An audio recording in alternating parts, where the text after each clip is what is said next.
Hello friends, welcome back to my YouTube channel Raftaar study. तो आज हम पढ़ेंगे cross elasticity of demand.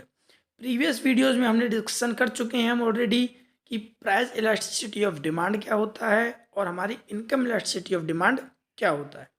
Last हमारा जो इलास्टिसिटी बचा है वो बचा है हमारा क्रॉस इलास्टिसिटी ऑफ डिमांड। तो देखिए, मैं आपको पहली वीडियो में बताता हूँ। जैसे प्राइस इलास्टिसिटी ऑफ डिमांड हमने पढ़ा था, तो प्राइस में क्या हमने पढ़ा था कि प्राइस के चेंज होने पर मीन्स किसी भी कमोडिटी के प्राइस पर यदि किसी भी प्रकार का चेंज आ रहा है, बदलाव आ रहा है, तो उसकी वजह से उसकी क्वांटिटी पर क्या इफेक्ट पड़ता है, called price elasticity of demand. और जस्ट हमने प्रीवियस वीडियो में हमने पढ़ा था कि इनकम की, क्योंकि इनकम इलास्टिसिटी था, तो इनकम के चेंज होने पर क्वांटिटी डिमांड पर क्या इम्पैक्ट पड़ेगा, किस प्रकार के चेंजेस आएंगे, उसमें हमने पढ़ा था इनकम इलास्टिसिटी ऑफ डिमांड में। अब यहाँ आज हम पढ़ेंगे क्रॉस इलास्टिसिटी ऑफ डिमांड। तो समझेंगे क्रॉस इलास्टिसिटी ऑफ डिमांड क्या होता है। नाम से समझ में आ रहा है क्रॉस क्रॉस, तो अब देखिए दो चीज़ों की तो बात होगी। ठीक है, ये तो बहुत क्लियर है यहाँ से। तो देखिए समझते हैं क्रॉस इलास्टिसिटी ऑफ डिमांड से। तो देखिए क्रॉस इलास्टिसिटी ऑफ डिमांड का क्या कहने का मतलब है। Cross elasticity of demand is a measure of how sensitive demand for one goods is to change in the price of another. It is calculated by the following formula. देखिए cross elasticity of demand का कहने का मतलब है कि how sensitive demand, किस प्रकार से जो डिमांड है वो चेंज होगा एक गुड्स के प्राइस के चेंज होने पर। देखिए वन गुड्स बोला यहाँ पर, एक जो ध्यान देने वाली बात है वो है वन गुड्स। ठीक है, और वन गुड्स के, एक गुड्स के किसी एक वस्तु के प्राइस में चेंज आने पर जो दूसरे वस्तु पर, जो दूसरे जो गुड्स है उस पर जो चेंज आएगा उसके डिमांड पर, यही क्रॉस इलास्टिसिटी ऑफ डिमांड है। ठीक, कि क्रॉस किस प्रकार के एक दूसरे को गुड्स हैं वो इम्पैक्ट डालेंगे। अब यदि हम वही फॉर्मूले की इसकी बात करें तो क्रॉस इलास्टिसिटी इक्वल टू देखिए दे रखा है proportionate change in quantity demand. Quantity demand में क्या चेंज आएगा, proportionate change in income by, income के चेंज आने पर किस प्रकार से चेंज उसमें आएगा क्रॉस इलास्टिसिटी में। ठीक है, तो देखिए बेसिकली जो हमको इसमें केसेस समझने हैं वो तीन केस समझने हैं। ठीक है, वो मैं बताऊंगा एक एक करके। सबसे पहला जो केस हम पढ़ेंगे वो समझेंगे क्रॉस इलास्टिसिटी इन सब्स्टिट्यूट गुड्स। देखिए जो ध्यान देने वाली बात है वो सब्स्टिट्यूट गुड्स है। सब्स्टिट्यूट गुड्स होते क्या है पहले ये भी समझना पड़ेगा हमें।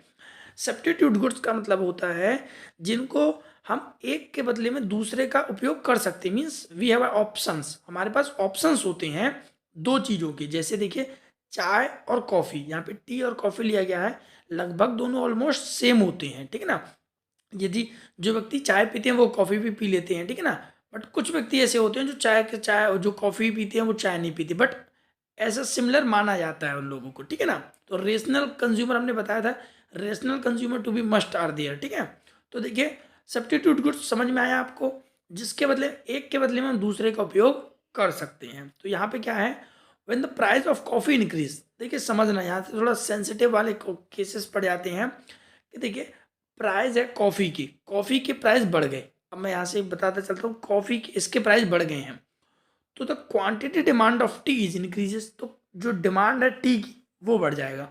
कैसे, पैसे तो इसके बढ़े हैं तो डिमांड इसकी क्यों बढ़ेगी, बताते हैं कैसे। देखिए आप इसको जनरली अपने ऊपर एग्जांपल लेके देखिए।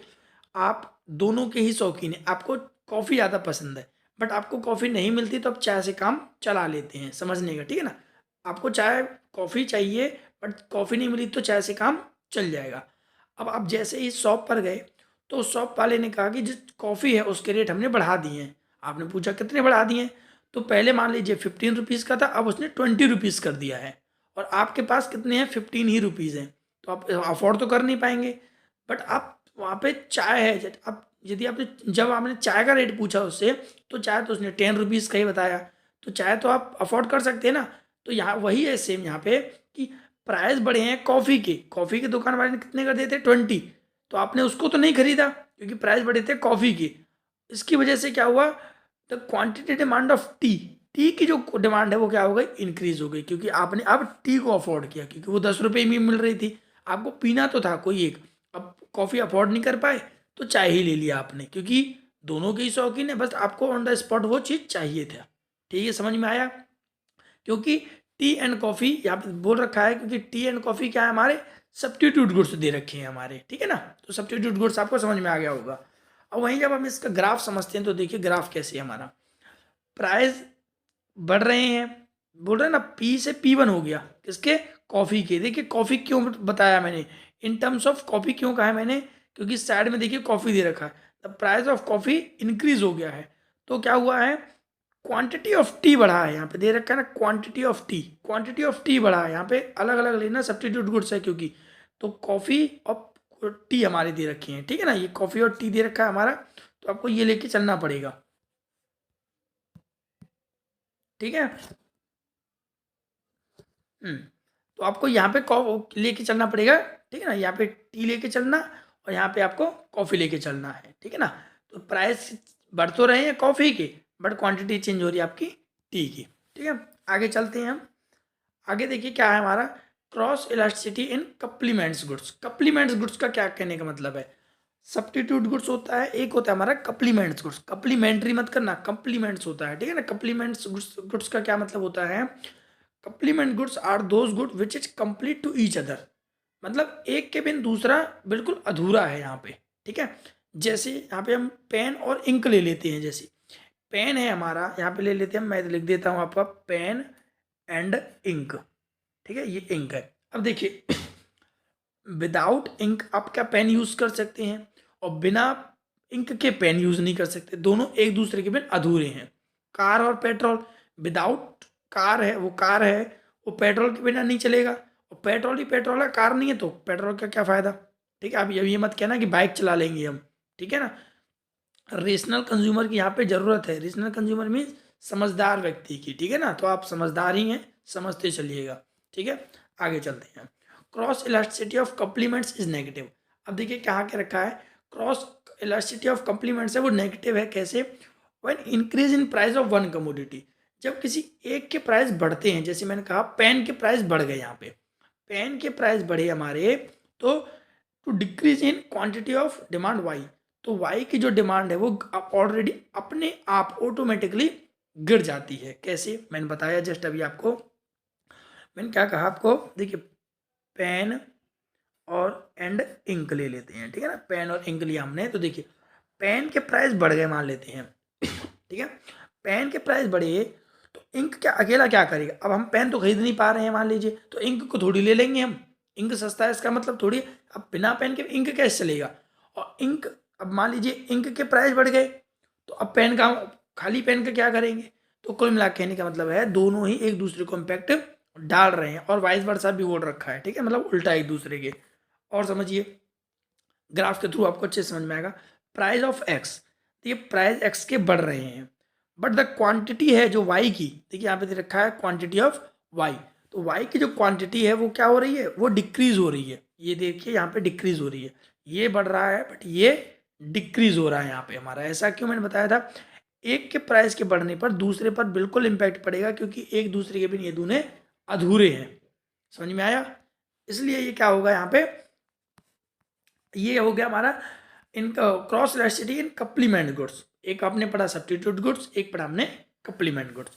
लास्ट आता है हमारा cross elasticity of unrelated commodity. Unrelated commodity का क्या कहने का मतलब है समझते हैं।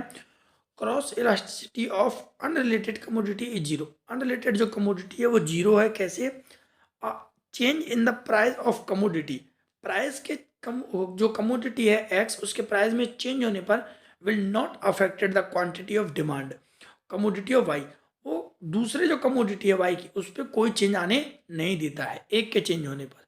When commodity are not related, यदि कमोडिटी रिलेटेड नहीं करती हैं, एक दूसरे से रिलेट नहीं करती हैं, ठीक है। अब देखिए यहाँ पे ग्राफ दे रखा है इसका, ठीक है।